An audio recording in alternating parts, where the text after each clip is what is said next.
The wind howled through the frozen wilderness, rattling the wooden walls of Jack's cabin like a beast trying to claw its way inside. The snowstorm had been relentless, burying the landscape in a thick, suffocating blanket of white. Jack sat in his leather chair by the fire, staring into the flickering flames, a cup of black coffee warming his hands. Outside, the world was silent, eerily so. The roads had been impassable for 2 days now, cutting him off from the town miles away.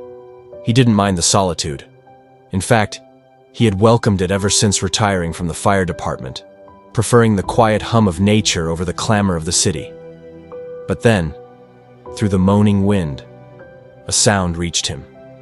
So faint, he almost thought he imagined it. A scratch, then another, and then a low, desperate whimper. Jack stiffened. He set his coffee down and listened. The sound came again, barely audible over the wind's fury. Someone, or something, was at his door. Slowly, he stood, his knees aching slightly from age and wear. He grabbed the flashlight from the mantel, clicking it on as he moved toward the front entrance. The cold radiated from the door, seeping through the wood, as if warning him not to open it. Cautiously, he unlatched the lock and pulled the door open just enough to peer outside. The icy wind hit him instantly, biting through his sweater, but it wasn't the cold that made him suck in a sharp breath. A Labrador Retriever stood there, half buried in the snow. Her golden coat was soaked and matted, her ribs faintly visible beneath her fur. She trembled violently, her breath escaping in short, desperate puffs. Pressed tightly against her underbelly were 2 tiny puppies, barely more than newborns, their tiny bodies shivering against the freezing night. Jack's chest tightened. The mother Labrador locked eyes with him, and in that moment, Jack felt something deep and unspoken pass between them. A plea, a silent, desperate request for help. She didn't bark or whimper again. She just stood there, shielding her pups from the wind, waiting. Jack hesitated. He hadn't had a dog in years, not since his old beagle had passed away. And bringing in a stray, especially one with puppies, was a commitment, a big one. But as another gust of wind howled through the trees, the mother dog wobbled slightly, struggling to keep her footing. Jack knew what would happen if he left her out there. She wouldn't last the night, and neither would her pups. Jack sighed, running a hand through his graying hair. "Ah, hell," he muttered under his breath. He stepped back and opened the door wider. "Come on, girl," he said, his voice gruff but gentle. "You're freezing." The Labrador hesitated, her instincts warring between caution and desperation. She glanced down at her pups, then back at Jack. And then, she took a single step forward. The puppies squirmed against her belly, too weak to move on their own. She reached down and gently picked up one in her mouth, carrying it across the threshold. The second pup, smaller and weaker, struggled to follow. Jack bent down instinctively and scooped it up. The tiny body was so light, barely more than a handful of fur and bones. He quickly shut the door behind them, sealing out the storm. The sudden warmth of the cabin hit the Labrador like a shock.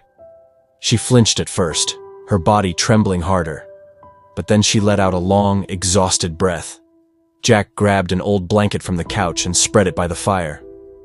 "Here," he said, motioning toward it. "Dry off."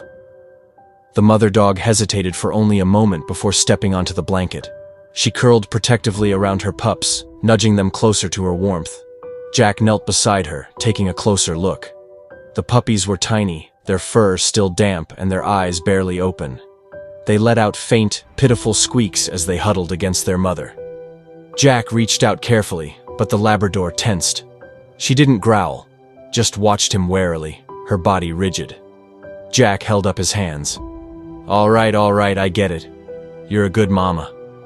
He stood and walked to the kitchen, grabbing a bowl and filling it with lukewarm water.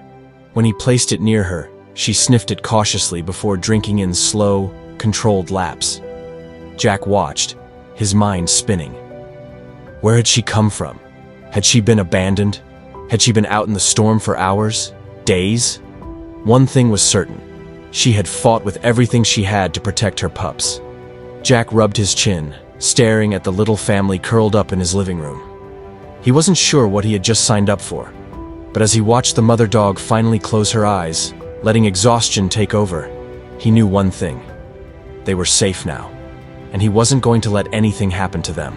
The storm raged on outside, but inside Jack's cabin, the fire crackled warmly, casting flickering shadows across the wooden walls. The Labrador had finally stopped trembling, her golden fur drying in the heat. The two tiny pups lay curled against her belly, their breaths slow and steady. Jack sat in his armchair, nursing another cup of coffee, his gaze fixed on the dog. She watched him back, her dark brown eyes filled with quiet intelligence. There was something about her, something steady, unshaken, despite the exhaustion in her limbs. "You're a tough one," Jack muttered. The Labrador gave a slow blink, as if she understood.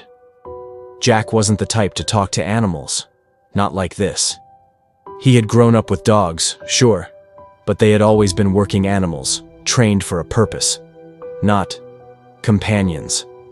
But something about this mother dog made him feel like he wasn't just staring at an animal. He was looking at a survivor, a name. She needed a name. Jack leaned forward, resting his elbows on his knees. "What's your story, girl?" he murmured. "You don't look like some stray that's been out there all your life." The dog tilted her head slightly. Jack exhaled. "You remind me of someone stubborn, loyal, tough as nails." A name surfaced in his mind, unbidden. Grace. The Labrador's ears flicked, but she made no protest. Jack chuckled softly. "All right, Grace. That's what I'll call you." He wasn't sure why that name had come to him. Maybe because, despite everything, she carried herself with a quiet kind of strength. Maybe because she had protected those pups with a ferocity only a mother could. Or maybe, just maybe, because Jack had once known someone like that. He pushed that thought away. His gaze shifted to the puppies. They were still weak, but their tiny bodies rose and fell with steady breaths. One had a golden coat like its mother. The other was a shade darker, almost a deep caramel brown. Jack rubbed a hand over his face. This was temporary. It had to be. He wasn't in a position to take in a dog, let alone a whole litter. He'd help them recover, get them strong, and then… What? Find a shelter? The thought sat uncomfortably in his chest. Jack stood and walked to the kitchen, rummaging through his pantry. He wasn't sure what he had that would work for a malnourished dog, but he found an old can of chicken broth and a half bag of rice. It wasn't much, but it was better than nothing. A few minutes later, he placed a bowl of warm broth and soft rice in front of Grace. She sniffed it cautiously, then took a small bite. Jack sat back down, watching. "Guess we'll figure this out together, huh?" The Labrador didn't answer, of course. But when she finished eating, she lifted her head and, for the first time since she had arrived, wagged her tail. Just once, just slightly.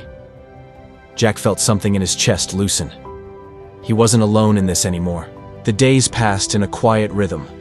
Grace, the Labrador, had settled into Jack's cabin as if she had always belonged there. The two puppies, growing stronger by the day, had begun exploring the wooden floor with wobbly steps, their tiny tails wagging furiously. Jack found himself watching them more than he cared to admit. He had told himself this was temporary, that he was only helping Grace and her pups until they were strong enough to find a proper home. But deep down, something had already shifted. Every morning, as he sipped his coffee by the window, Grace would sit beside him, her warm fur pressed against his leg. She wasn't demanding, wasn't needy, just present. And Jack found that, for the first time in years, he didn't mind the company. Still, there were questions. Where had she come from? Who had left her out in the storm, pregnant and alone? Jack had seen his fair share of abandoned animals, some lost, some unwanted. But Grace didn't fit into either category. She was trained, she was disciplined, and most of all, she carried herself with a quiet dignity, as if she had known love once but had been forced to move on without it. It nagged at him. One evening, as he was brushing the mud out of her thick coat, he ran his fingers over her neck and froze.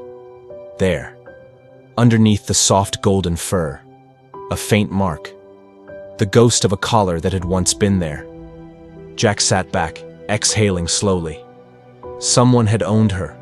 Someone had lost her, or worse, left her behind. A thought stirred in his mind, one he didn't want to entertain. He had seen dogs like her before, Labradors trained for search and rescue, therapy work, even service. If she had once belonged to someone, it wasn't just any family. She had been needed. Jack frowned, pushing the thought away. It didn't matter. If she had an owner, they weren't looking for her now. And even if they were, he wasn't sure he wanted to give her up. Not yet.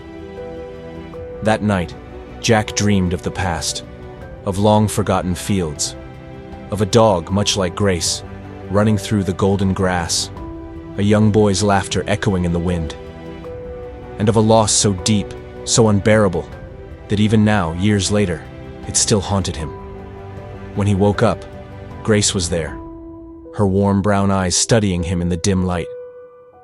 Jack swallowed hard and reached out, resting a hand on her head. Maybe, just maybe, they had both been lost once. And maybe this time, neither of them had to be alone.